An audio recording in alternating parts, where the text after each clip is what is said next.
everyone, I hope you're having a good day. I would like to talk to you today about your mind. The mind matters, or matters of the mind. And what I found just from my own life, really, and from observing other people as well, is that sometimes the mind can come under such severe attack. You're not even aware. And before you know it, you're throwing away baby and bathwater. You're giving up on your dreams, you're giving up on your expectations, you're giving up on your hope, and you're just turning your back and settling for less than who you are. So I just wanted to just talk to you about it so that you can be more watchful about the thoughts that you entertain in your mind. One of the ways that the mind comes under attack is through the channel of doubt. Doubt is that niggly feeling that things may not work out. Doubt is that thing that challenges who you are. What if you're not good enough? Doubt says. What if things never change? Doubt says. What if you've wasted your time? Doubt says. So doubt has a host of suggestions because doubt never just comes out right and says, you're not going to make it. Things are not going to work out. Doubt just gives you subtle suggestions. Doubt makes subtle suggestions in your mind. And before you know it, you start to consider, what if? What if it's such a terrible, terrible state of mind to be in? What if things go wrong? What if your plans don't turn out the way you planned? What if? What if it's a terrible state of affairs because you don't know, and you have no control over the future. What you do have control over is your present. You have control over the thoughts that you entertain in your mind. So I just want to just encourage you to be watchful over the thoughts that you entertain in your mind, and be watchful particularly as it relates to doubt, because it's really sneaky, it's really subtle. Sometimes it could just occur in your own mind. Other times it comes through your association, the voices that you have around you, your friends, your family, and they might not mean you any harm, they might not mean any evil, but a lot of the times people speak from their own heart. And if a person doesn't believe that a situation, or if a person doesn't expect good for themselves, don't expect that person to expect good for you. I'm using the word expect a lot, but do you understand what I mean? If I don't expect good for myself, how can I expect good for you?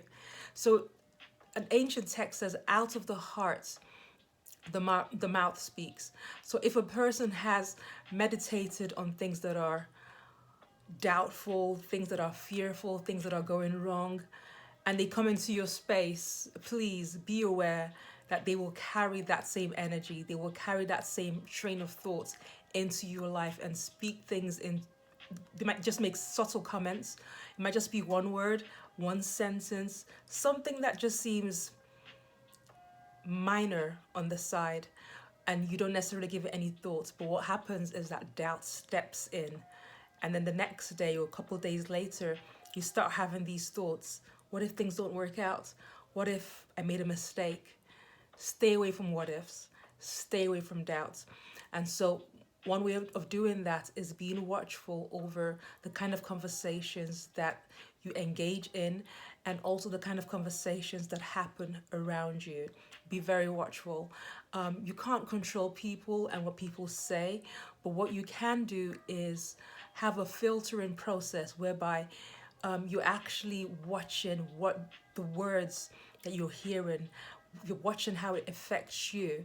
And if you find that it's affecting you negatively, if it's creating doubt in you, that you need a system that helps you wash away the doubts. One way of doing that I found for myself is putting in good content. So yesterday, for instance, I was in a pretty doubtful place. My faith was shaking. I was like, what if, what if, what if? Maybe I should just forget it.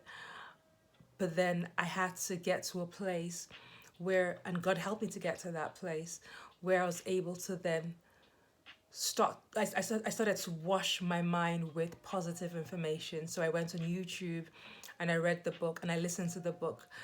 As a Man Thinketh, So Is He by James Allen. It's an amazing book. I've got it on my Kindle. I forgot I had it, but it's also free on YouTube, and it's such a powerful book. And it encourages people to just hold on to their dreams and their ideals.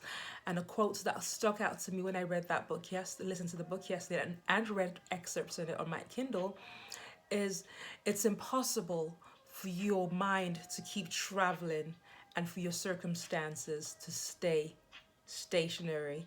And I paraphrase, it's impossible for your mind to travel and for your circumstances to stay stationary. What that means in simple terms is if you allow yourself to dream, if you allow yourself to reach for lofty things, if you allow yourself to put in the action that can push you in the direction of those lofty ideals, eventually the circumstances around you must change. It has to change. But it starts with your mind, and that's where doubt comes in. It comes to attack your mind so that you don't have the opportunity to focus on your lofty ideals and your vision and your dreams. Doubt is the thing that tries to kill your dreams in your mind in its seed form. So be very careful, be very cautious. So number one, be careful of those you have around you. Watch what they're saying to you and how what they're saying to you affects you. Be sure after that to have a cleansing system. What's that cleansing system? For me, it's reading and putting in good information. It could be a podcast, it could be an audio book, it could be reading a book, but that it displaces the information that you've heard around you. It displaces the doubt and strengthens your faith. Okay, so that's my word for you today. Mind matters. Watch out, okay? Because your mind does matter. From my heart to yours, do stay safe. Until next time, take it easy. Bye.